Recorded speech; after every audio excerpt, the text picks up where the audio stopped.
दोस्तों अगर आप भी क्लास 12 के स्टूडेंट हैं और 4 मार्च को आपको अपना फिजिक्स का पेपर देने जाना है तो इस वीडियो को पूरा जरूर देख लेना। आज की इस वीडियो में अति लघुत्तरीय प्रश्न 1 से लेकर पूरे फिजिक्स के सभी प्रश्नों को हम लेकर आए हैं। आज की इस वीडियो में पूरी किताब के सभी प्रश्नों को 14 चैप्टर आपके फिजिक्स में है, उन 14 चैप्टर्स का आज की इस वीडियो में सभी क्वेश्चन को बिल्कुल सॉल्यूशन के साथ एकदम अच्छे तरीके से बताएंगे।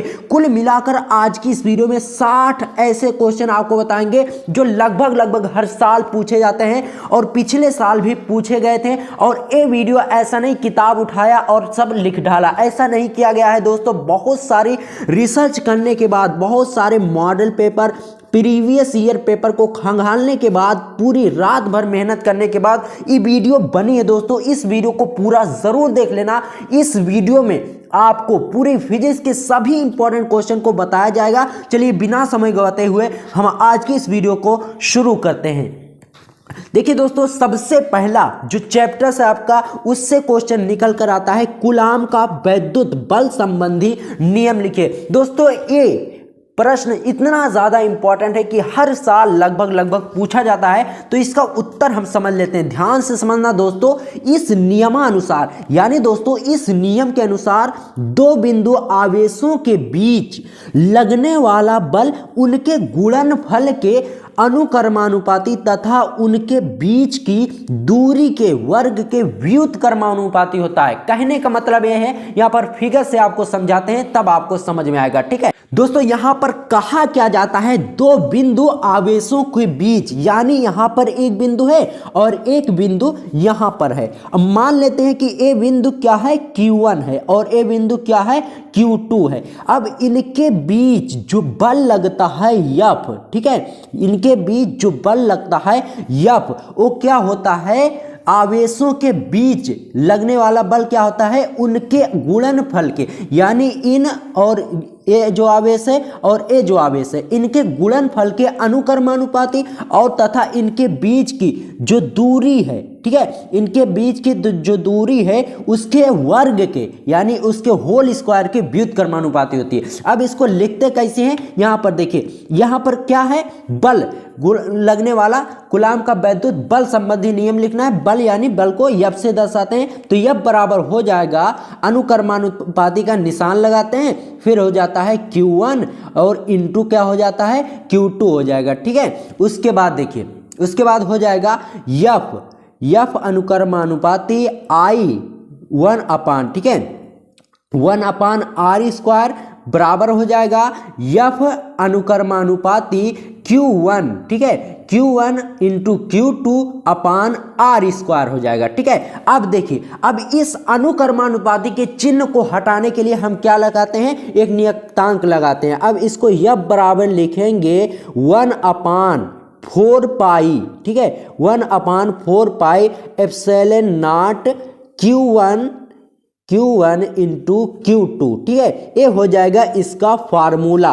कूलाम का वैद्युत बल संबंधी नियम वाला ये फार्मूला आपका हो जाएगा। ठीक है, अब चलिए आगे देखते हैं कि कौन सा क्वेश्चन और आपको तैयार करना है। ठीक है दोस्तों, उसके बाद दूसरा क्वेश्चन आता है जो कि सबसे ज्यादा इंपॉर्टेंट है, वैद्युत फ्लक्स की परिभाषा एवं मात्रक लिखिए। यानी वैद्युत फ्लक्स की सबसे पहले बाबू इसकी परिभाषा लिखना है और इसका मात्रक बताना है। तो उत्तर देखो, एकदम सिंपल भाषा में हमने लिखा है, वैद्युत क्षेत्र में स्थित किसी क्षेत्रफल में अभिलंबवत गुजरने वाली वैद्युत बल रेखाओं को वैद्युत फ्लक्स कहते हैं। यानी वैद्युत क्षेत्र में, ठीक है, करंट वाली फील्ड में, वैद्युत क्षेत्र में स्थित किसी क्षेत्रफल में अभिलंबवत गुजरने वाली वैद्युत बल रेखाओं को वैद्युत फ्लक्स कहते हैं। बात समझ रहे हैं। अब इसका देखिए, वैद्युत फ्लक्स को फाई ई से दर्शाते हैं। अब फाई ई इजिकल टू हो जाएगा ई इंटू ए। अब इसका मात्रक लिखते हैं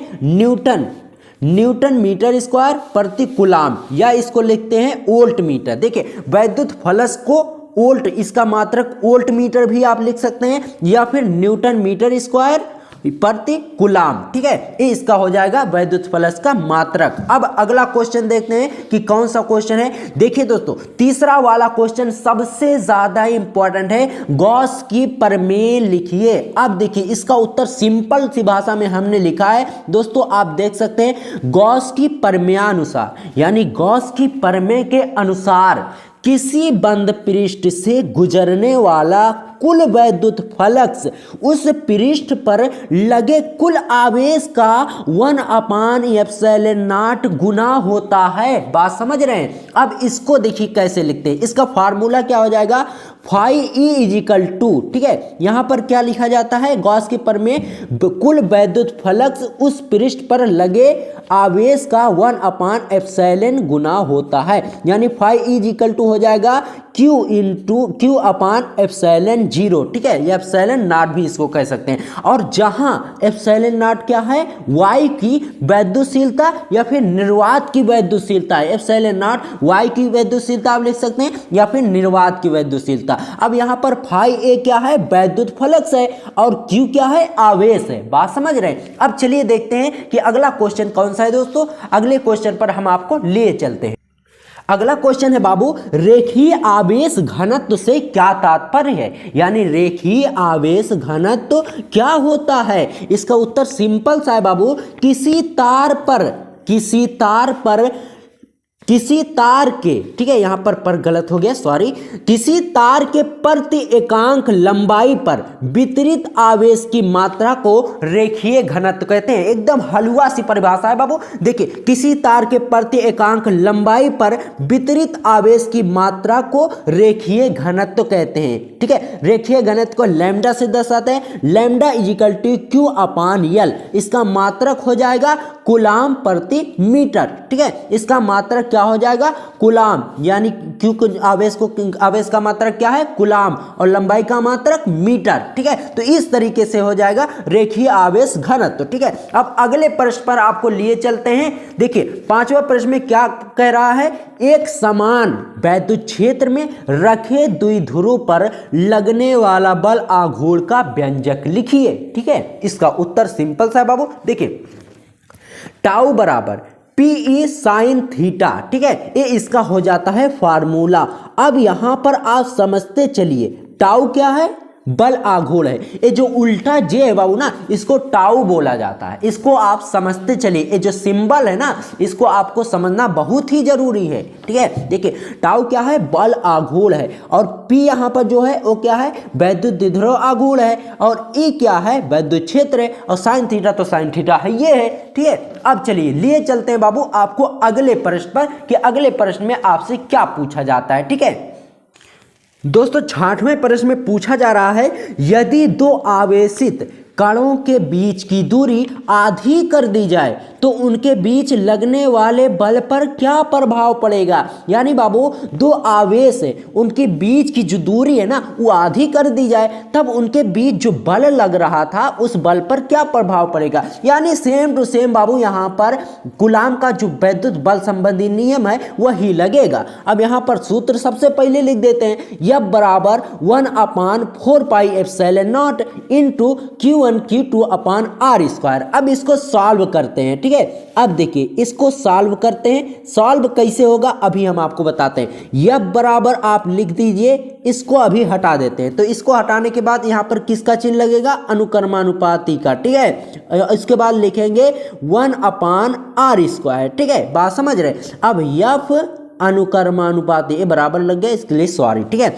1/R² इंटू होल स्क्वायर, यानी देखिए क्या कर दिया गया है, यहां जो आवेशित कणों के बीच की दूरी है उसको आधी कर दिया गया है, ठीक है। तो उसके बाद हम लिखेंगे F अनुक्रमानुपाती 1/R², ठीक है, R² 4 आ जाएगा। ठीक है, अब देखिए F बराबर क्या हो जाएगा, यहाँ पर F बराबर हो जाएगा 4F। ठीक है, तो ये हो जाएगा इसका सॉल्यूशन। यानी यदि दो आवेशित कणों के बीच की दूरी आधी कर दी जाए तो उनके बीच लगने वाले बल पर क्या प्रभाव पड़ेगा, यानी बल क्या हो जाएगा, 4 गुना हो जाएगा बाबू। ठीक है, अब यहाँ पर देखिए सिंपल सा सूत्र, जब इसके देखिए इसके वर्ग के व्युत्क्रमानुपाती जो इसका कूलॉम वाला नियम है उसको जब आप सॉल्व करेंगे ना, तो जब दूरी देखिए उसके कणों के बीच की जो दूरी जब आधी कर दी जाएगी तो इसका गुणा हो जाएगा इस चीज से, तो इसलिए यहां पर क्या हो जाएगा, F बराबर 4F हो जाएगा। बात समझ रहे हैं दोस्तों। 7वां प्रश्न है जो कि बहुत ही ज्यादा इंपॉर्टेंट है, निर्वात की वैद्युतशीलता का मात्रक एवं विमा लिखिए। अब देखिए निर्वात की वैद्युतशीलता का मात्रक लिखना है और उसकी विमा लिखना है। अब मात्रक हो जाएगा बाबू कूलॉम प्रति न्यूटन मीटर स्क्वायर। ठीक है, न्यूटन मीटर स्क्वायर, और इसकी विमा हो जाएगा m इनवर्स L⁻³ T⁴ और a स्क्वायर हो जाएगा। ये क्या हो जाएगा, ये विमा हो जाएगी और मात्रक इसका कूलॉम प्रति न्यूटन मीटर स्क्वायर। ठीक है, अब देखिए 8वें प्रश्न पर आप लिए चलते हैं हम आपको, जो कि चैप्टर संख्या 2 में आ जाता है। ठीक है, ये 8वां, हम चैप्टर भी लिखते बताते चलते हैं कि कहां से कौन सा प्रश्न किस चैप्टर से है। ठीक है, अब देखिए 8वां प्रश्न यानी चैप्टर दूसरे चैप्टर से है 8वां प्रश्न। अगर क्रम संख्या से देखें तो 8वां होगा। ठीक है, अब देखिए इसमें कह क्या रहा है, समांतर प्लेट की संधारित्र की धारिता का सूत्र लिखिए। सबसे ज्यादा इंपॉर्टेंट, समांतर प्लेट की संधारित्र की धारिता का सूत्र लिखिए। अब यहां पर हो जाएगा बाबू C बराबर K इंटू A⁻⁷ D। अब यहां पर देखिए, ठीक है, यहां पर K क्या है, परावैद्युतांक है। ठीक है, क्या है, परावैद्युतांक है, और C क्या है, संधारित्र की धारिता है, और A क्या है, क्षेत्रफल है, और D जो है ये प्लेटों के बीच की दूरी है। बात समझ रहे हैं। अब आगे देखिए 9वां प्रश्न में क्या कह रहा है, किसी समांतर प्लेट, ठीक है, किसी समांतर प्लेट संधारित्र में परावैद्युतांक पदार्थ भर देने पर धारिता पर क्या प्रभाव पड़ेगा। यहां नहीं बाबू, यहां पर कहा जा रहा है किसी समांतर प्लेट संधारित्र में परावैद्युतांक पदार्थ भर देने पर धारिता पर क्या प्रभाव पड़ेगा। तो सिंपल सा है बाबू, जब धारिता देखिए परावैद्युतांक पदार्थ बढ़ेगा तो धारिता भी बढ़ेगी। तो यहाँ पर सिंपल सा इसका उत्तर हो जाएगा धारिता बढ़ जाती है। इसको कैसे, जब इसका फॉर्मूला है C बराबर KE0/D। ठीक है, तो इस तरीके से आप लिखेंगे। जब देखिए, जब यहां पर देखिए क्या है, परावैद्युतांक, जब परावैद्युतांक बढ़ेगा तो धारिता बढ़ेगी। सिंपल सा है। ठीक है, अब देखिए आगे अगला प्रश्न कौन सा है, चलिए हम आपको बताते हैं। दोस्तों आ चुके हैं प्रश्न संख्या 10 पर। अब देखिए इसमें क्या पूछा जा रहा है, आवेशित समांतर प्लेट संधारित्र के प्लेटों के बीच वैद्युत क्षेत्र में ऊर्जा घनत्व का सूत्र लिखिए। वेरी इंपॉर्टेंट एक क्वेश्चन है दोस्तों, हर साल लगभग बोर्ड एग्जाम में पिकअप होता रहता है। ठीक है, तो इसका सूत्र जो है दोस्तों वो क्या है, U बराबर 1/2 एप्सिलॉन नॉट E स्क्वायर। ठीक है, यहां पर U क्या है, ऊर्जा घनत्व है। बात समझ रहे हैं, और E क्या है, वैद्युत क्षेत्र है, और ये यहाँ पर एप्सिलॉन 0 क्या है, निर्वात या फिर वायु की वैद्युतशीलता है। बात समझ रहे हैं। अब देखिए हम आ चुके हैं प्रश्न संख्या 11वें पर। अब प्रश्न संख्या 11वें में कह रहा है परावैद्युत पदार्थ क्या होता है। ठीक है, परावैद्युत पदार्थ क्या है, इसका उत्तर बाबू एकदम सिंपल सा हम लिखे हैं, ऐसे पदार्थ जो अपने में से विद्युत धारा को प्रवाहित नहीं होने देते लेकिन विद्युत प्रभाव दर्शाते हैं, उन्हें परावैद्युत पदार्थ कहते हैं। जैसे कांच हो गया, मोम हो गया, लकड़ी, कागज आदि। यहाँ पर कहा जा रहा है कि ऐसे पदार्थ जो अपने में से विद्युत धारा को प्रवाहित नहीं होने देती, यानी जब आप लकड़ी को करंट छुआएंगे, जैसे ये मान लीजिए लकड़ी, अब इस सिरे पर अगर आप करंट इसमें लगाएंगे तो यहाँ पर करंट नहीं पहुंचेगा, और इस सिरे पर जहां पर आपने करंट लगाया है वहां पर हाथ रखेंगे तो आपको करंट मार सकता है। तो ये इस तरीके से होता है परावैद्युत पदार्थ। ठीक है, अब देखिए तीसरा चैप्टर आ चुका है विद्युत धारा। इसमें 12वें प्रश्न पर हम आ चुके हैं। इसमें कहा जा रहा है आवेशित कण के अनुगामी अनुगमन वेग तथा धारा घनत्व में क्या संबंध है? तो बाबू यहाँ पर सिंपल सा इसका जो फार्मूला है वो हो जाएगा J बराबर NE इंटू VD। अब इसको कैसे, इसका जो सिंपल सा जो फार्मूला है वो क्या है दोस्तों? आवेशित कण के अनुगमन वेग तथा धारा घनत्व में संबंध है। क्या है? J बराबर NE इंटू VD। ठीक है दोस्तों, यहाँ पर J क्या है? धारा घनत्व है, और NE क्या है? ये संख्या है, और VD क्या है? ये अनुगमन वेग है। ठीक है, अब चलिए देखते हैं कि अगला प्रश्न कौन सा है जो उनकी बहुत ही इंपॉर्टेंट है। ठीक है बाबू, अब हम आ चुके हैं प्रश्न संख्या 13 पर। इसमें कहा जा रहा है धातु के किसी तार की लंबाई खींचकर 2 गुनी कर दी जाए तो तार का नया प्रतिरोध कितना होगा? ध्यान से समझिए क्वेश्चन को। धातु के किसी तार की लंबाई खींचकर 2 गुनी कर दी जाए तो तार का नया प्रतिरोध कितना होगा? अब देखिए, इसका सिंपल सा बाबू एक उदाहरण है। नया प्रतिरोध बराबर N² गुणे पुराना प्रतिरोध। अब यहाँ पर देखिए, नया प्रतिरोध 4 गुना हो जाएगा। कैसे होगा अभी हम आपको बताते हैं। ठीक है, देखिए जैसे नया प्रतिरोध बराबर क्या होता है? N² गुणे पुराना प्रतिरोध। अब जैसे यहाँ पर लंबाई क्या दी गई है? जैसे लंबाई अगर दी जाए, आपको लंबाई तो इसमें दी नहीं गई है, तो अगर लंबाई दी जाए तो जैसे यहाँ पर लंबाई 2 दी जाती है तो 2 का स्क्वायर अब करेंगे 2 दूना 4 हो जाएगा, तो इसलिए N² गुणे पुराना प्रतिरोध। ठीक है, तो इसका फॉर्मूला है, तो इसको सिंपल से लिख देना है, नया प्रतिरोध 4 गुना हो जाएगा। बात समझ रहे हैं? अब देखिए अगला प्रश्न बाबू बहुत ही ज्यादा इंपॉर्टेंट है। पिछले साल ये हर सेट में लगभग आया था। गतिशीलता किसे कहते हैं? ठीक है, इसका सिंपल सी बाबू एक परिभाषा है। देखिए उत्तर लिखेंगे इसका सिंपल सा, किसी चालक के अनुगमन वेग तथा विद्युत क्षेत्र के अनुपात को गतिशीलता कहते हैं। बात समझ रहे हैं? अब देखिए इसका जो फॉर्मूला है वो क्या बनता है? Mu equal to BD upon E। अब BD क्या है यहाँ पर BD क्या है? अनुगमन वेग है, और म्यू क्या है? गतिशीलता है। बात समझ रहे हैं? अब देखिए दोस्तों, आ चुके हैं हम अगले प्रश्न पर।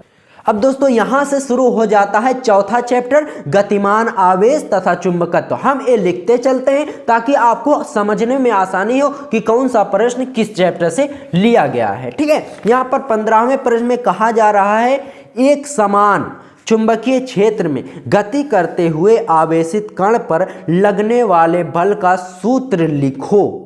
यहाँ पर क्या कहा जा रहा है? एक समान चुंबकीय क्षेत्र में गति करते हुए आवेशित कण पर लगने वाले बल का सूत्र लिखिए। ठीक है, उत्तर हो जाएगा F बराबर QVB sin थीटा। यानी यहाँ पर सिंपल बाबू ये लेंज का नियम लगा हुआ है। बात समझ रहे हैं? लेंज के नियम का सूत्र क्या होता है?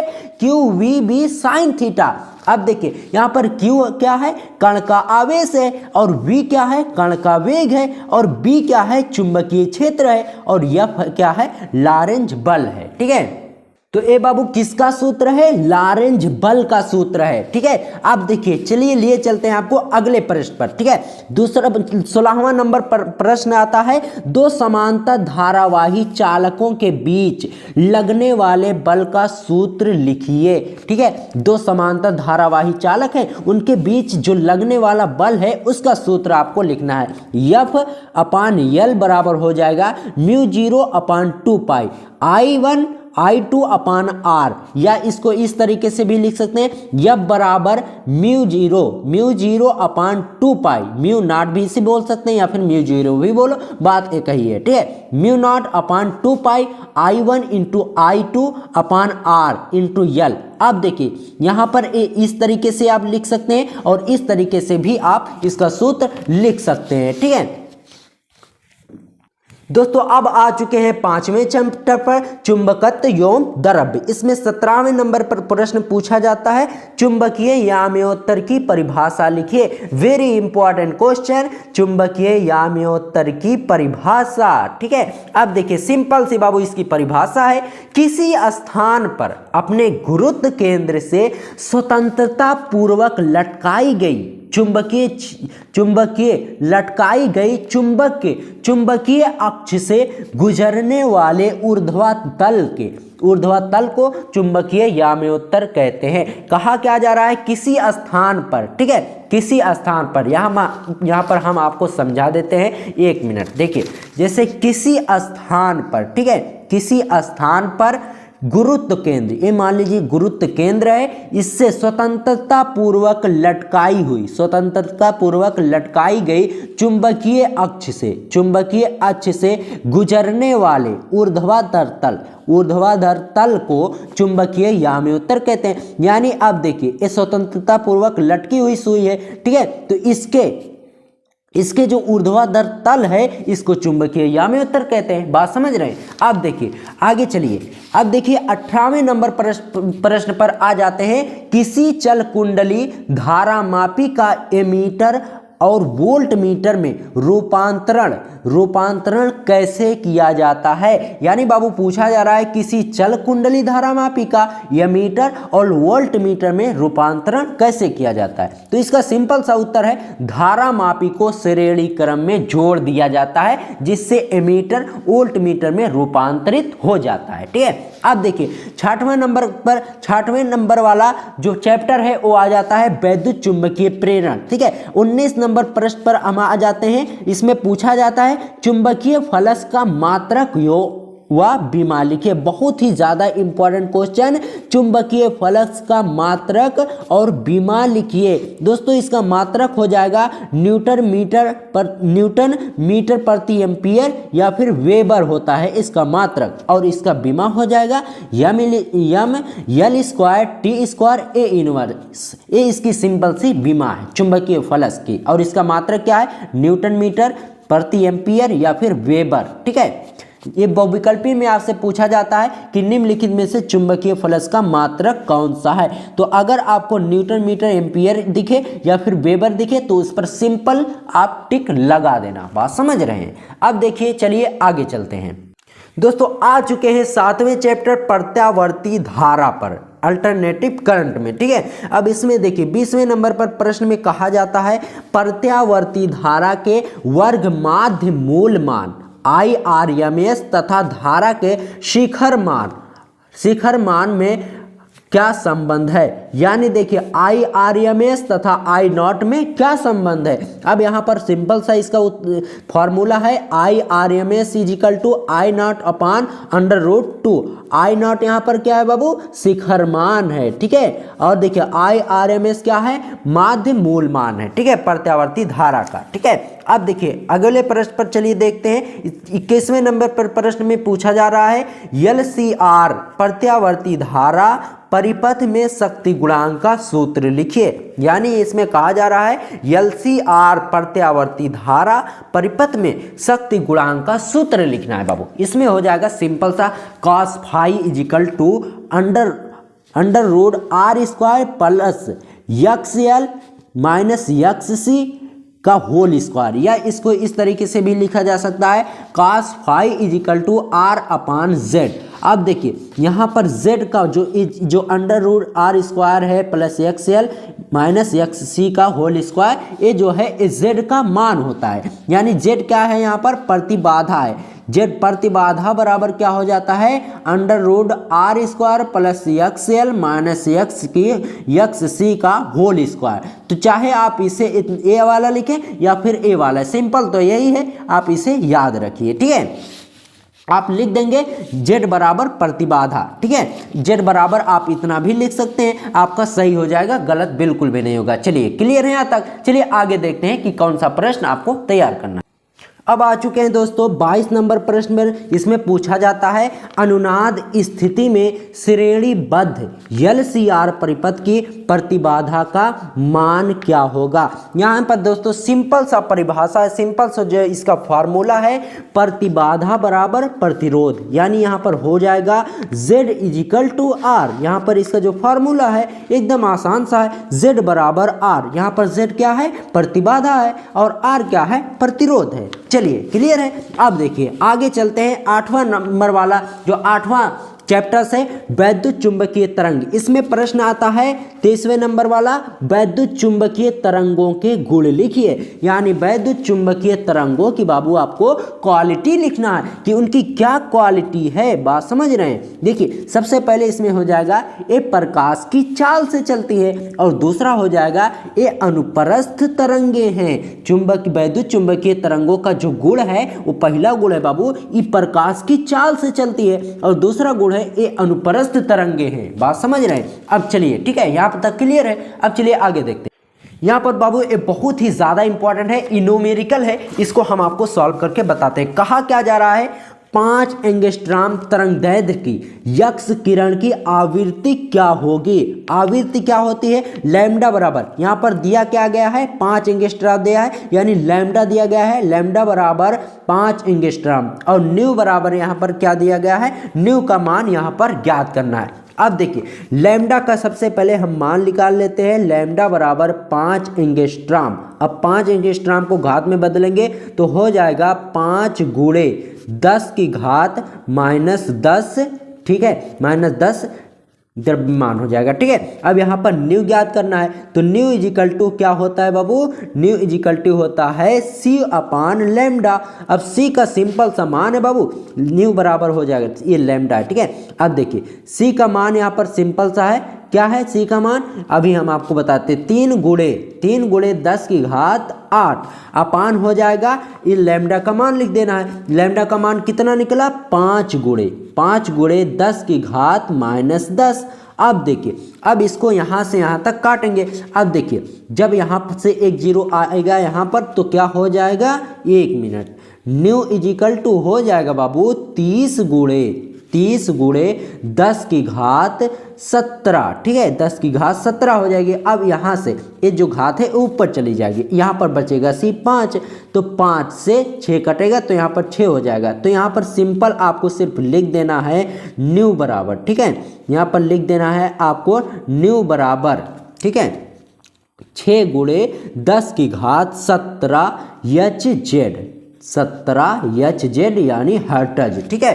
तो यहाँ पर क्या 5 एंगस्ट्रॉम तरंगदैर्घ्य की यक्स किरण की आवृत्ति क्या हो जाएगी, न्यू बराबर 6 गुणे 10 की घात 17 Hz यानी हर्ट्ज हो जाएगी, ठीक है। अब देखिए अगला प्रश्न आपसे क्या कहा जा रहा है, 25 नंबर प्रश्न आपसे पूछा जाता है, रेडियो तरंगे, यक्स किरणों, गामा किरणों एवं सूक्ष्म तरंगों को उनके तरंगदैर्घ्य के घटते क्रम में लिखना है, ठीक है। जब देखिए यहाँ पर देखिए सूक्ष्म तरंग ये बड़ा है तो जिसकी तरफ 2 मुंह रहेगा, ठीक है, जिसकी तरफ ये जो 2 नोखा वाला सिंबल रहेगा तो ये बड़ा रहेगा और ये जो है ये छोटा रहेगा, ठीक है। तो यहाँ पर सूक्ष्म तरंगे इसको घटते क्रम में लिखना है, ठीक है। तो देखिए जैसे यहाँ पर क्या कहा जा रहा है, सूक्ष्म तरंगे, यक्स किरण, फिर गामा किरण और रेडियो तरंग, ये हो जाएगा ये सिंपल सा इसका आंसर, ठीक है। अब देखिए 9वें नंबर प्रश्न पर हम आ चुके हैं, इसमें किरण प्रकाशिकी एवं प्रकाशिक तंत्र ये चैप्टर्स का नाम है। अब देखिए इसमें 26 नंबर प्रश्न पर पूछा जाता है, किसी पतले प्रिज्म द्वारा उत्पन्न विचलन कोण का सूत्र लिखिए। विचलन कोण यानी डेल्टा m बराबर n-1 इंटू ए हो जाएगा इसका सूत्र। अब देखिए डेल्टा m क्या है बाबू, विचलन कोण है, और ए क्या है, प्रिज्म कोण है, और n क्या है, अपवर्तनांक है। बिल्कुल सिंपल सा है बाबू, एकदम हलवा, ठीक है।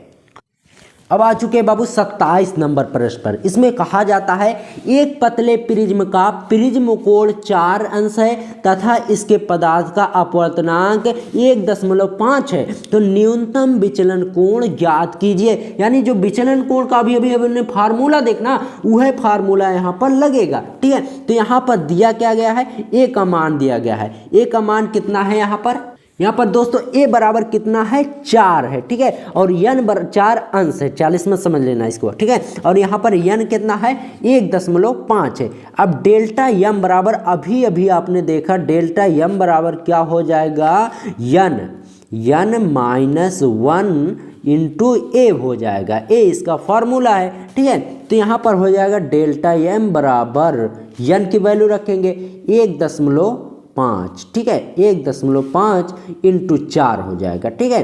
अब देखिए अब इसको जब गुणा करेंगे तो डेल्टा m बराबर हो जाएगा 2, ठीक है। यहाँ पर न्यूनतम जो विचलन कोण है वो कितना आएगा बाबू, 2 आएगा। ये हो जाएगा इसका आंसर, सिंपल सा एकदम, ठीक है। बस आपको सूत्र पर रखना है, ठीक है। अब देखिए 28 नंबर प्रश्न में पूछा जाता है अवतल लेंस के द्वितीय फोकस की परिभाषा दीजिए।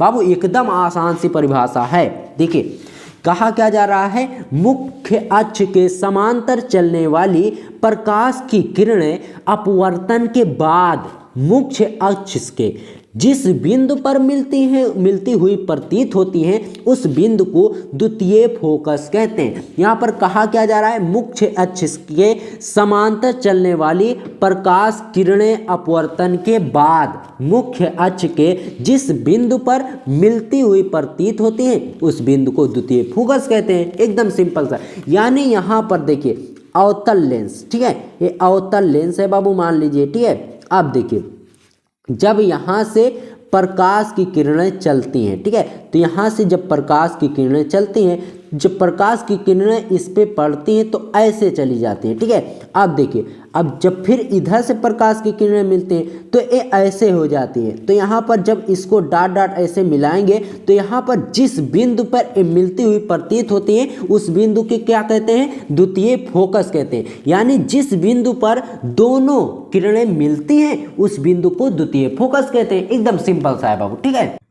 अब बाबू हम आ चुके हैं 29 नंबर प्रश्न पर। इसमें कहा जाता है किसी प्रिज्म के पदार्थ के अपवर्तनांक का सूत्र अल्पतम विचलन कोण तथा प्रिज्म कोण के पदों में लिखिए। यानी उत्तर इसका सिंपल सा हो जाएगा बाबू, n बराबर sine a plus delta m upon 2 upon sine a by 2, ठीक है। तो यहाँ पर इसका n क्या है बाबू, जितनी बार पूछा जाएगा ना उतनी बार ये सब चीज़ें हम आपको बताएंगे, क्योंकि इनका नाम जानना बहुत ही ज़्यादा आवश्यक है। कभी कभी ऐसे दे दिया जाएगा, n दिया जाएगा, डेल्टा m दिया जाएगा और a दे दिया जाएगा, कहेगा उपर्युक्त पदार्थों का नाम लिखिए, ठीक है। तो n बराबर क्या हो जाएगा, अपवर्तनांक हो जाएगा, और डेल्टा m बराबर क्या हो जाएगा, विचलन कोण, और a बराबर हो जाएगा प्रिज्म कोण। बात समझ रहे हैं। अब देखिए आगे देखिए क्या पूछा जाता है। 30 नंबर प्रश्न पर पूछा जाता है पूर्ण आंतरिक परावर्तन की शर्तें लिखिए। एकदम सिंपल सा है बाबू, ठीक है। पूर्ण आंतरिक परावर्तन की जो शर्तें हैं वो क्या है उसको आपको लिखना है। उत्तर में पहला शर्त है बाबू, प्रकाश सघन माध्यम से विरल माध्यम में जा रहा हो, ठीक है। ये प्रकाश पूर्ण आंतरिक परावर्तन की पहली शर्त है। और दूसरी शर्त क्या है, आपतन कोण का मान क्रांतिक कोण से बड़ा हो, ये इसकी शर्त है, ठीक है। तो तीसरा वाला प्रश्न एकदम क्लियर है। अब चलिए लिए चलते हैं आपको 31 नंबर प्रश्न पर, ठीक है।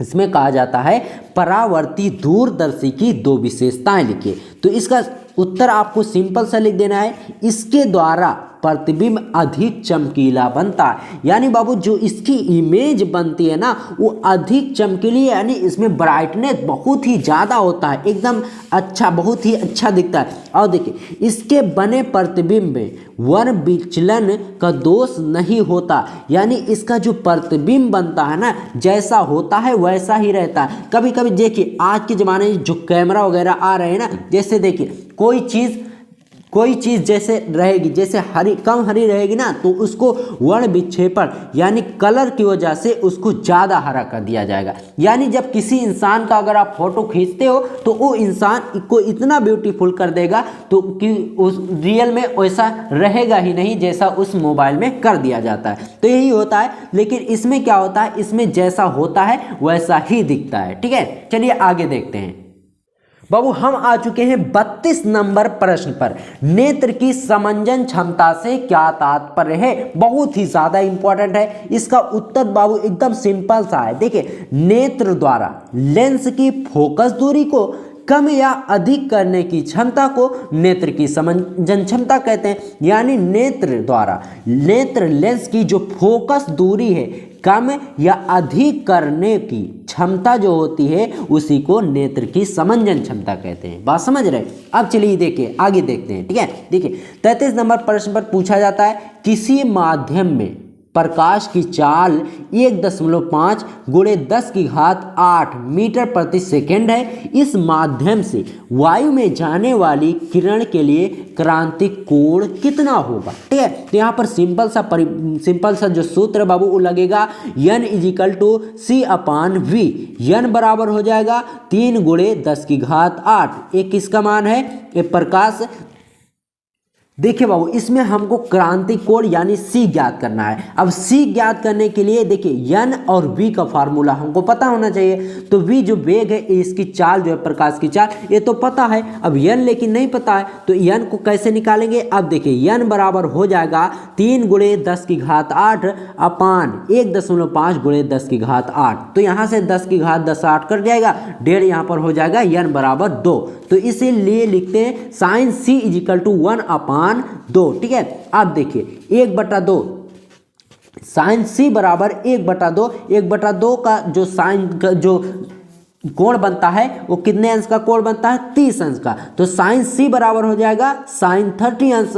ठीक है, तो यहाँ से साइन कट जाएगा, c बराबर हो जाएगा 30 अंश। तो क्रांतिक कोण यहाँ पर कितने का बनेगा बाबू, c बराबर 30 अंश। ठीक है, ये इसका हो जाएगा आंसर। सिंपल सा है एकदम। ठीक है, अब देखिए आगे लिए चलते हैं आपको कौन सा क्वेश्चन जो कि बहुत ही ज्यादा इंपॉर्टेंट है। ठीक है, 34 नंबर प्रश्न पर आ चुके हैं बाबू। देखिए इसमें पूछा जाता है सूक्ष्मदर्शी की विभेदन क्षमता को कैसे बढ़ाया जा सकता है। ठीक है, एकदम सिंपल सा इसका उत्तर है छोटी तरंगदैर्घ्य का प्रकाश प्रयोग करके सूक्ष्मदर्शी की विभेदन क्षमता को बढ़ाया जा सकता है। ठीक है, अब देखिए तरंग प्रकाशिकी चैप्टर 10वें नंबर वाला जो चैप्टर है, 10वां चैप्टर तरंग प्रकाशिकी का, उसमें अब हम लोग एंटर कर चुके हैं। ठीक है, इसमें 35 नंबर पर प्रश्न में पूछा जाता है फ्रिंज की चौड़ाई के लिए सूत्र लिखिए। वेरी इंपॉर्टेंट क्वेश्चन, फ्रिंज की चौड़ाई के लिए सूत्र लिखिए। तो यहाँ पर क्या हो जाएगा, W बराबर लैम्डा D बराबर अपान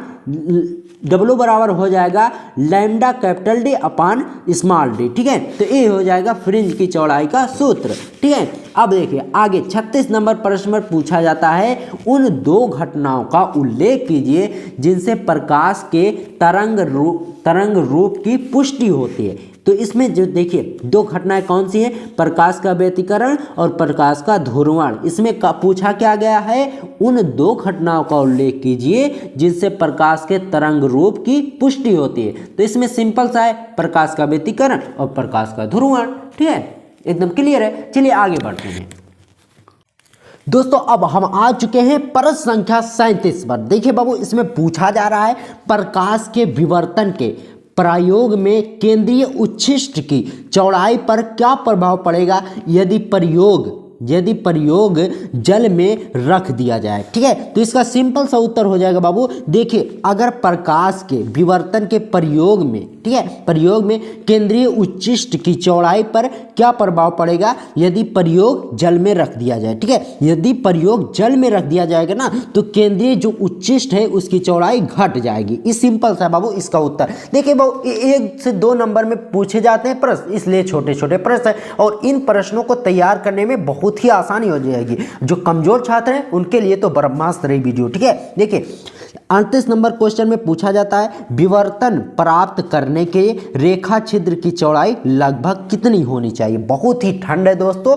इसलिए हाथ वगैरह तो काम नहीं कर रहा है, इसलिए थोड़ा ऑब्जर्व कर लेना अगर राइटिंग वगैरह अच्छी ना हो। ठीक है, देखिए पूछा जा रहा है विवर्तन प्राप्त करने के लिए रेखा छिद्र की चौड़ाई लगभग कितनी होनी चाहिए। तो इसका सिंपल सा उत्तर है बाबू, विवर्तन प्राप्त करने के लिए ना रेखा छिद्र की जो चौड़ाई है वो लगभग तरंगदैर्घ्य की कोटि का होना चाहिए। यानी तरंगदैर्घ्य की कोटि जितनी बराबर होती है उतनी रेखा छिद्र की चौड़ाई होनी चाहिए। अब देखिए 11वें चैप्टर में हम घुस चुके हैं जिसका नाम है विकिरण तथा द्रव्य की द्वैत प्रकृति। ठीक है, इसमें 39 नंबर के प्रश्न में पूछा जाता है आइंस्टीन का प्रकाश वैद्युत समीकरण लिखिए। Very very most important, Einstein का प्रकाश वैद्युत समीकरण लिखिए। ई के बराबर हो जाएगा h न्यू इंटू W। यह हो जाएगा इसका ई के बराबर H new minus H new not, ठीक है। अब डब्ल्यू का जो मान होता है एच न्यू नॉट होता है, तो इसको चाहे आप इस तरीके से लिखें या फिर इस तरीके से लिखें, दोनों आपका सही होगा। बात समझ रहे हैं। अब चलिए देखते हैं आगे कौन सा प्रश्न आपसे पूछा जाता है। 40 नंबर प्रश्न में पूछा जाता है दे ब्रोगली सिद्धांत से क्या प्राप्त है, क्या तात्पर्य है, ठीक है। यानी दे ब्रोगली जो सिद्धांत है उसका क्या कहना है, उससे क्या मतलब निकलता है, ठीक है। तो इस सिद्धांतानुसार यानी इस सिद्धांत के अनुसार गतिमान कण तरंगों की भांति व्यवहार कर सकते हैं। दे ब्रोगली का जो सिद्धांत है उस सिद्धांत को पढ़ने से पता चलता है कि गतिमान कण तरंगों की भांति व्यवहार कर सकते हैं। ये है दे ब्रोगली सिद्धांत, ठीक है। आप देखिए 41 नंबर क्वेश्चन पर हम आ चुके हैं। इसमें कहा जाता है दे ब्रोगली या डी ब्रोगली कहीं कहीं पर दिया होगा, तो आप लोग कंफ्यूज मत होना। डी ब्रोगली तरंगदैर्घ्य के लिए सूत्र लिखिए। अब इसका सूत्र बाबू एकदम सिंपल सा है, देखिए लैम्डा बराबर एच अपान पी, या लैम्डा बराबर एच अपान 2m के √2m के आप लिख सकते हैं। पी का जो मान होता है √2m के होता है, ठीक है। आगे देखते हैं 42 नंबर प्रश्न पर पूछा जाता है एक फोटोन की ऊर्जा 30 EV है, इसका संवेग ज्ञात कीजिए, ठीक है। देखिए अब इसका संवेग ज्ञात करने के लिए P बराबर E/c हो जाएगा, ठीक है। ये इसका सिंपल सा हो जाता है संवेग। अब इसको ज्ञात कैसे करना है, देखिए यहाँ पर क्या दिया गया है 30 EV, यानी 30 EV यहाँ पर दिया गया है, ठीक है।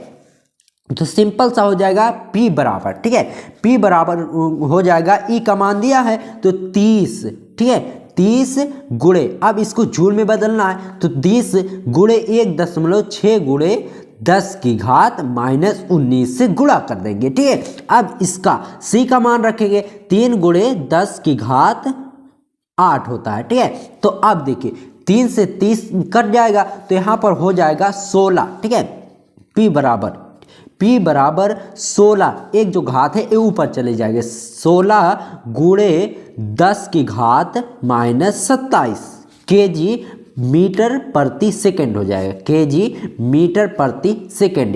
ये इसका हो जाएगा। एक फोटोन की ऊर्जा 30 EV है, इसका संवेग ज्ञात कीजिए, तो इसका संवेग इतना हो जाएगा। यही इसका आंसर है बाबू, ठीक है। चलिए आगे देखते हैं।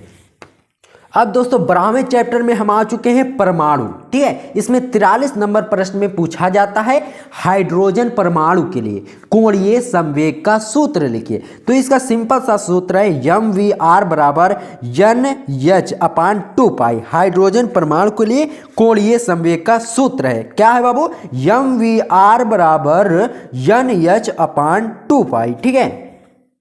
अगला प्रश्न देख लेते हैं। 44 नंबर प्रश्न में पूछा जाता है हाइड्रोजन स्पेक्ट्रम की उस श्रेणी का नाम लिखिए जिसकी रेखाएं दृश्य भाग में पड़ती हैं। इसमें पूछा जाता है बाबू हाइड्रोजन स्पेक्ट्रम की उस श्रेणी का नाम लिखिए जिसकी रेखाएं दृश्य भाग में पड़ती हैं। अब लोगों ने पढ़ा होगा लाइमन श्रेणी, बामर श्रेणी, पास्टन, ब्रैकेट, फुन। अब इनकी जो दृश्य इनकी जो रेखाएं बनती हैं वह कौन से भाग, दृश्य भाग में, परावैज्ञानिक भाग में, जिसमें दृश्य भाग में जो बनती है उसका नाम लिखना है। तो बामर श्रेणी जो है वह दृश्य भाग में पड़ती है। और देखिए इसमें ध्यान दीजिए, आपसे कोई भी पूछ सकता है लाइमन उस श्रेणी का नाम लिखिए जो औरत श्रेणी में पड़ती है, या फिर पूछा जा सकता है हाइड्रोजन स्पेक्ट्रम की उस श्रेणी का नाम लिखिए जो परावैज्ञानिक भाग में पड़ती है। तो इसमें अगर परावैज्ञानिक पूछे तो लाइमन कर देना है, और बामर पूछे तो दृश्य पूछे तो बामर कर देना। और देखिए पास्टन, ब्रैकेट, फुंड ये सब औरत भाग में पड़ती हैं। बात समझ रहे हैं। ये आपसे कई प्रश्न इससे बन सकते हैं, तो ऐसा नहीं कि यही प्रश्न पूछा जाए जो हम बता रहे हैं, ठीक है। कई प्रश्न अगली हर साल बदलते हैं तो थोड़ा बहुत चेंजेस होते हैं। तो अगर आप सही से पढ़े रहेंगे तब आपको समझने में दिक्कत नहीं होगी। बात समझ रहे हैं। 45 नंबर प्रश्न में पूछा जाता बाबू हाइड्रोजन परमाणु के स्पेक्ट्रम के लिए तरंगदैर्घ्य का सूत्र रिडबर्ग नियतांक के पदों में लिखिए। यानी यहां पर 1/λ बराबर r, इसके बाद इंटू हो जाएगा 1/n² n1² -1/n2 स्क्वायर, ठीक है। तो ये हो जाएगा रिडबर्ग नियतांक के पदों में। देखिए हाइड्रोजन इस परमाणु के स्पेक्ट्रम के लिए तरंगदैर्घ्य का सूत्र हो जाएगा, क्या हो जाएगा बाबू, लैम्डा 1 लैम्डा बराबर r into 1/n1 square n1 square minus 1/n2 square. ये किसका सूत्र है, हाइड्रोजन रिडबर्ग के तरंगदैर्घ्य का सूत्र है, ठीक है। उसके बाद देखिए 46 नंबर क्वेश्चन में पूछा जाता है हाइड्रोजन परमाणु की n वें ऊर्जा स्तर में ऊर्जा कितनी होती है। सिंपल सा इसका उत्तर बाबू, इसमें भी आपको फार्मूला लिख देना है, En equal to -13.6/n square EV। ये क्या है बाबू, हाइड्रोजन परमाणु को n वें ऊर्जा स्तर में ऊर्जा है, ठीक है। तो ये इसका सिंपल सा सूत्र लिख देना, ठीक है। अब देखिए आगे देखते हैं कि कौन सा क्वेश्चन और इंपॉर्टेंट है, ठीक है। दोस्तों अब हम आ चुके हैं नाभिक वाले चैप्टर्स में, ठीक है। इसमें देखिए 47 नंबर क्वेश्चन में पूछा जाता है परमाणु द्रव्यमान मात्रक AMU क्या होता है। इसका सिंपल सी परिभाषा है बाबू, ध्यान दीजिए, क्या कहा जाता है, परमाणु द्रव्यमान मात्रक AMU क्या होता है। तो देखिए कार्बन परमाणु 6C12 के द्रव्यमान के 12वें भाग को 1 AMU कहते हैं। इस सिंपल सी परिभाषा है, बुक वगैरह में बहुत बड़ा बड़ा दिया गया है, आप समझ ही नहीं पाएंगे कि AMU क्या होता है, ठीक है। तो सिंपल सा आप समझिए, कार्बन परमाणु C612 के द्रव्यमान के 12वें भाग को 1 AMU कहते हैं, ठीक है। अब देखिए 48 नंबर क्वेश्चन में पूछा जाता है आपसे नाभिकीय रिएक्टर में मंदक का क्या कार्य है, किसी मंदक का नाम लिखिए, ठीक है। मंदक क्या होता है इसको आपको बाबू समझना है, ठीक है। क्या कहा जाता है, नाभिकीय रिएक्टर में मंदक का क्या कार्य है, किसी मंदक का नाम लिखिए। तो इसका सिंपल सा उत्तर हो जाएगा बाबू, मंदक का कार्य न्यूट्रॉन की गति को मंद करना यानी धीमा करना। अब देखिए इसके नाम से ही पता चलता है, मंदक माने धीमा करने वाला, ठीक है। और भारी जल एक न्यूट्रॉन मंदक है, यानी यहाँ पर एक प्रश्न और पूछा जा रहा है, किसी मंदक का नाम लिखिए। तो भारी जल क्या है, एक न्यूट्रॉन मंदक है, ठीक है, जो नाभिकीय जो मंदक का कार्य न्यूट्रॉन की गति को रोकता है उसे क्या कहते हैं, मंदक कहते हैं। बात समझ रहे हैं। तो प्रश्न ये भी क्लियर है। चलिए अगले प्रश्न को देखते हैं कि उसमें क्या पूछा जाता है। 49 नंबर बाबू प्रश्न है, यदि प्रकाश की चाल वर्तमान चाल की 1/3 हो जाए तो नाभिकों की बंधन ऊर्जा पर क्या प्रभाव पड़ेगा। बंधन ऊर्जा बहुत ही ज्यादा इंपॉर्टेंट है, इससे ए न्यूमेरिकल बनता है। इसमें सूत्र लगेगा delta E equal to delta MC square. अब इसको सॉल्व कैसे करना है ये ध्यान दीजिए, ठीक है। तो इसका ये हो जाएगा डेल्टा, ठीक है, delta E equal to delta MC square. अब देखिए डेल्टा E अनुक्रमानुपाती 1/, ठीक है।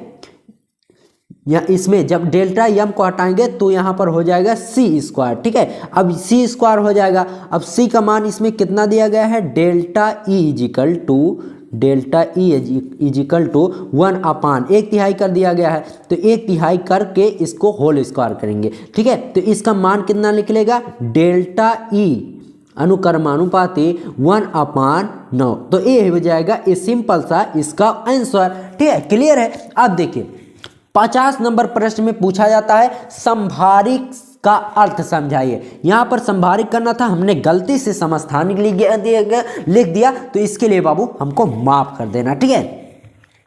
समस्थानिक संभारिक का अर्थ समझाइए। इसका सिंपल सा उत्तर है बाबू, क्या है, ऐसे परमाणु जिनके परमाणु भार समान लेकिन परमाणु क्रमांक भिन्न होते हैं। कहा जा रहा है कि ऐसे परमाणु जिनके परमाणु भार समान होते हैं लेकिन परमाणु संख्या जो है बाबू वो भिन्न होते हैं। जैसे यहाँ पर देखिए 4x बराबर, जैसे यहाँ पर देखिए परमाणु भार जो है इसका भी 12, इसका 12, इसका 12, लेकिन ये जो परमाणु क्रमांक है x का कितना है 4 है, y का 5 है और z का है 7 है। तो इसलिए परमाणु क्रमांक भिन्न है इसमें, और परमाणु भार क्या है, बराबर है। तो इसलिए एक क्या किसके उदाहरण है, संभारिक के उदाहरण है। बात समझ रहे हैं। चलिए आगे देखते हैं।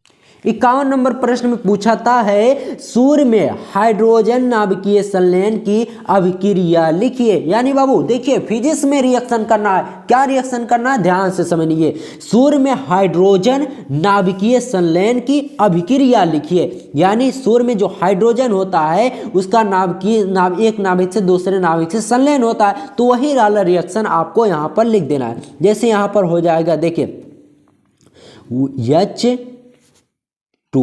प्लस H2 हो जाएगा, ठीक है। अब इसका जो रिएक्शन होगा, ठीक है, जैसे यहाँ पर 1H और 1H हो जाएगा, ठीक है। इसका रिएक्शन हो जाएगा कुछ इस तरीके से। इससे क्या होगी, हीलियम गैस बनेगी, ठीक है, हीलियम गैस बनेगी और ऊर्जा निकलेगी, ठीक है, और ऊर्जा निकलेगी, ठीक है। सूर्य में हाइड्रोजन नाभिकीय संलयन की अभिक्रिया, तो ये अभिक्रिया है सूर्य में हाइड्रोजन नाभिकीय संलयन की अभिक्रिया। और इसमें देखिए पूछा जाता है 52 नंबर प्रश्न पर 1 AMU द्रव्यमान को पूरी तरह नष्ट करने पर कितनी ऊर्जा प्राप्त होती है। यानी बाबू 1 AMU द्रव्यमान को पूरी तरह खत्म कर देने पर कितनी ऊर्जा प्राप्त होती है। तो यहाँ पर ऊर्जा जो प्राप्त होती है 1 AMU बराबर 931, ठीक है, 931 MeV। एक क्वेश्चन लगभग पिछले साल कई सेल में पूछा गया था, तो इसलिए आप इसे तैयार कर लेना। 1 AMU द्रव्यमान को पूरी तरह नष्ट करने पर कितनी ऊर्जा प्राप्त होती है, तो 931 MeV प्राप्त होती है, ठीक है। 53 नंबर प्रश्न में पूछा जाता है नाभिकीय रिएक्टर में कौन सी घटना होती है, ठीक है। क्या पूछा जाता है बाबू कि नाभिकीय रिएक्टर जो है उसमें कौन सी घटना होती है। तो इसमें दिया गया है नाभिकीय रिएक्टर में नाभिकीय विखंडन की घटना होती है। जो नाभिकीय रिएक्टर है उसमें क्या होती है, नाभिकीय विखंडन की घटना होती है। बात समझ रहे हैं। अब देखिए बाबू हम लोग आ चुके हैं लास्ट चैप्टर में संधि डायोड पर, ठीक है। इसमें क्या पूछा जाता है, 54 नंबर प्रश्न में पूछा जाता है पी प्रकार के अर्धचालक बनाने के लिए इसमें कैसे अपद्रव्य मिलाए जाते हैं। यानी अगर पी प्रकार का अर्धचालक बनाना है तो उसमें कौन से अपद्रव्य मिलाए जाएंगे। बिल्कुल सिंपल सा है बाबू, ठीक है। देखिए उत्तर, शुद्ध सिलिकॉन में 3 संयोजकता वाले तत्वों को मिलाने पर पी प्रकार का अर्धचालक बनेगा। यानी शुद्ध सिलिकॉन में अगर हम 3 संयोजकता वाले तत्व को मिला देते हैं तो पी प्रकार का अर्धचालक बन जाता है। एकदम सिंपल सी परिभाषा है, एकदम सिंपल सा इसका आंसर है बाबू, ठीक है। अब देखिए 55 नंबर प्रश्न में पूछा जाता है n प्रकार का अर्धचालक कैसे बनते हैं। यानी पहले पूछा गया पी प्रकार का अर्धचालक कैसे बनता है और n प्रकार का अर्धचालक कैसे बनता है। दोनों एकदम सेम टू सेम है, थोड़ा सा याद रखने की जरूरत है बाबू। देखें शुद्ध सिलिकॉन में 5 संयोजकता वाले तत्वों को मिलाने पर n प्रकार का अर्धचालक बनता है। बिल्कुल सिंपल सी इसका आंसर है। चलिए आगे देखते हैं कि कौन सा क्वेश्चन। देखिए 5 प्रश्न और बचे हैं इस वीडियो में, टोटल हम 60 आपको बताने वाले थे, तो 5 और बचे हैं। चलिए उसको भी देख लेते हैं। 56 नंबर प्रश्न में पूछा जाता है ए तथा बी के बीच तुल्य प्रतिरोध ज्ञात कीजिए यदि V A less than V B है, ठीक है। अब देखिए यहाँ पर ए प्रतिरोध ए क्या है, एक श्रेणी बनी हुई है जिसमें देखिए ए वाला जो है ये 30 ओम है और ए क्या है ये 10 ओम है। इसमें पूछा जाता है तुल्य प्रतिरोध ज्ञात करना है, यानी आर यहाँ पर ज्ञात करना है, ठीक है। तो यहाँ पर क्या हो जाएगा, देखिए यहाँ पर दिया गया है यदि ए बड़ा है एक छोटा है बी से, ठीक है। तो एक कैसे छोटा है 30, ये 30 कैसे छोटा है अभी हम आपको बताते हैं। देखिए यहाँ पर ये जो है ये पश्च श्रेणी में पड़ता है, ठीक है, ये पश्च भाग में पड़ता है। अगर देखिए क्यों ऐसा होता है यहाँ पर, क्योंकि ये जो 30 ओम है ना ये सिर्फ इसके अंदर ही है, इसके बाहर धारा नहीं प्रवाहित होती, धारा इसके अंदर ही रह जाती है, इससे बाहर नहीं जाती, तो इसके अंदर की धारा का कोई मतलब नहीं निकलता। तो यहाँ पर आर बराबर कितना हो जाएगा, 10 ओम हो जाएगा, ठीक है। अब देखिए 57 नंबर क्वेश्चन में पूछा जाता है बाबू संधि डायोड में अवक्षय परत से क्या तात्पर्य है। मोस्ट इंपॉर्टेंट क्वेश्चन है। क्या पूछा जाता है, संधि डायोड में अवक्षय परत से क्या तात्पर्य है। इसमें कहा जाता है, देखिए उत्तर लिख देते हैं, सिंपल सा एकदम। देखो संधि डायोड में पीएन संधि के निकट दोनों ओर वह क्षेत्र जिसमें कोई स्वतंत्र आवेश वाहक बल उपलब्ध नहीं होता उसे अवक्षय परत कहते हैं। बात समझ रहे? संधि डायोड में अवक्षय परत से क्या तात्पर्य है? तो सिंपल सा है, संधि डायोड में पीएन संधि के निकट दोनों ओर वह क्षेत्र जिसमें कोई स्वतंत्र आवेश वाहक बल उपलब्ध नहीं होता उसे अवक्षय परत कहते हैं। बात समझ रहे हैं? चलिए 58 नंबर प्रश्न में पूछा जाता है, दो ऐसे अपद्रव्यों के नाम लिखिए जो शुद्ध सिलिकॉन को अर्धचालक बनाते हैं। ठीक है, क्या कहा जा रहा है यहाँ पर, ध्यान से समझिए। दो ऐसे अपद्रव्यों के नाम लिखिए जो शुद्ध सिलिकॉन को अर्धचालक बनाते हैं। यानी ये जो फास्फोरस है और आर्सेनिक है, इसको अगर हम सिलिकॉन में मिला देते हैं तो ये अर्धचालक बना देता है। ठीक है, अगर आपसे पूछा जाए अर्धचालक बनाने वाले दो पदार्थों के नाम लिखिए तो आप सिंपल से फास्फोरस लिख देंगे और आर्सेनिक लिख देंगे। और इसमें अगर आपसे एक क्वेश्चन और बनता है कि अर्धचालक बनाने के लिए कौन सा अपद्रव्य प्रयोग होता है, ठीक है, तो आप चाहे फास्फोरस लिख दें या आर्सेनिक लिख दें। ठीक है, बहुत ही ज़्यादा इंपॉर्टेंट ये है। ठीक है, अब देखिए 59 नंबर क्वेश्चन में पूछा जाता है विभव प्राचीर से क्या तात्पर्य है। बहुत ही ज़्यादा इंपॉर्टेंट है। उत्तर में आपको लिखना है अवक्षय परत के, ठीक है, अवक्षय परत के सिरों के बीच उत्पन्न विभवांतर को विभव प्राचीर कहते हैं। क्या कहा जा रहा है इसमें? विभव प्राचीर से क्या तात्पर्य है? यानी बाबू इसमें पूछा जा रहा है कि विभव प्राचीर क्या होता है। ठीक है, तो उत्तर एकदम सिंपल सा है, अवक्षय परत के सिरों के बीच उत्पन्न विभवांतर को विभव प्राचीर कहते हैं। अब देखिए 60 नंबर लास्ट क्वेश्चन में कहा जाता है विभव प्राचीर की कोटि क्या है। तो विभव प्राचीर की कोटि जो होती है 1.1 वोल्ट से 0.1 वोल्ट से 0.5 वोल्ट तक होती है। क्या होती है? विभव प्राचीर की कोटि। अब देखिए दोस्तों, ये जो 60 हमने क्वेश्चन आपको बताए हैं ना, अगर इन प्रश्नों को आप अच्छे तरीके से तैयार कर लेते हो तो दोस्तों गारंटी के साथ मैं कहता हूं ना कि कोई भी एग्जामिनर आपको फेल नहीं कर सकता। और भी क्वेश्चन, ये तो अति लघुत्तरीय क्वेश्चन थे, 1 से 2 नंबर वाले क्वेश्चन थे, अभी 3 नंबर वाले क्वेश्चन बाकी है। ये 60 क्वेश्चन बाबू कम नहीं है, पूरी किताब से हमने लिखा। इस 60 क्वेश्चन सिर्फ अगर आप तैयार कर लेते हो ना तो बहुत तैयार हो जाएंगे, इससे बाहर कुछ भी आपका नहीं आने वाला। एक से अगर आप छोटे छोटे क्वेश्चन तैयार करना चाहते हो तो इन प्रश्नों को तैयार कर लीजिए। ठीक है, और इसका पीडीएफ जो है बाबू ना, वो डिस्क्रिप्शन में हमने इसका लिंक लगा रखा है, उससे जाकर आप इसके पीडीएफ को डाउनलोड करके इसको लिख सकते हो अच्छे तरीके से। ठीक है, तो पीडीएफ बाबू आपको बिल्कुल फ्री में मिल जा रहा है। इसके लिए आपसे बहुत सारे पेड रुपए भी लिए जाते हैं, पेड कोर्सेज भी दिए जाते हैं, उनसे फायदा कुछ भी नहीं होता। अगर आप पैसे देकर भी इतने क्वेश्चन मांगेंगे ना तो कौन भी एग्जामिनर आपको लिखकर नहीं देने वाला। ठीक है, तो इसलिए बाबू हम आपको फ्री में ये सब चीजें प्रोवाइड कर रहे हैं। तो अब आपसे एक ही रिक्वेस्ट है कि इस वीडियो को लाइक कर दो और अपने दोस्तों में जरूर शेयर करना। और जो जिनकी तैयारी अभी तक कुछ नहीं हुई है, कुछ भी नहीं हुई है, तो आप ही थोड़ी उनकी हेल्प कर दो ताकि उनकी भी तैयारी हो जाए। और दोस्तों अगर आपको केमिस्ट्री बायोलॉजी के इसी तरीके के क्वेश्चन चाहिए तो वीडियो में ज़्यादा से ज़्यादा कमेंट करो, जल्दी से जल्दी उनकी भी वीडियोस आने वाली है। आज की इस वीडियो में हमने ये जो क्वेश्चन आपको बताए हैं ये बहुत ही ज़्यादा इंपॉर्टेंट क्वेश्चन है बाबू। ऐसे नहीं एक क्वेश्चन हमने लिख दिया कि बुक उठाया और आराम से छापते चले गए।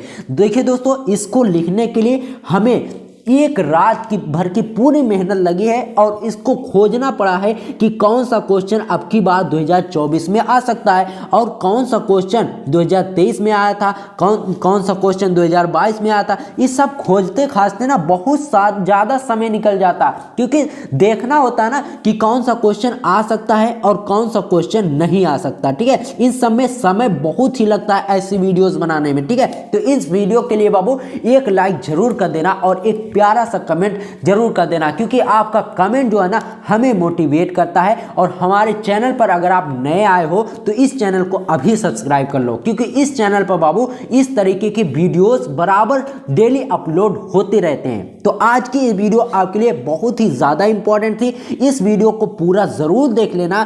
और अगर आपको समझ में नहीं आया तो दोबारा आप इस वीडियो को आराम से बैठकर देख सकते हो, ठीक है। तो इस वीडियो को चलो फटाफट से अपने सभी दोस्तों में शेयर कर देना, ठीक है। आपसे एक हम्बल रिक्वेस्ट है कि बाबू इस वीडियो को लाइक कर दो और शेयर कर दो, और इस वीडियो में कमेंट जरूर करना। और हाँ, इस वीडियो में जो हमने प्रश्न बताए बाबू उसे जरूर तैयार कर लेना। अगर आप जैसे मान लीजिए सिर्फ वीडियो देख लिए और इन प्रश्नों को आपने नहीं लिखा, तब तो बाबू आपको काम गड़बड़ हो जाएगा, ठीक है। तो इन प्रश्नों को सबसे पहले आपको तैयार कर लेना है, ताकि जो भी बताया जाए इसमें ना सब आपका दिमाग में बैठता चला जाए। अब जैसे हमने आपको वीडियो में बता दिया, सिर्फ वीडियो देखने से थोड़ी ना आपको नंबर मिलेंगे, इसको आप याद करिए। बहुत ही सिंपल भाषा में हमने थोड़े थोड़े आंसर में आपको समझाया है, जिससे एक प्रश्न आपको बहुत ही आसान तरीके से याद हो जाएगा। आज की इस वीडियो में बस इतना ही आपको समझाना था कि 60 नंबर का क्वेश्चन की जो महामैराथन क्लास है ना,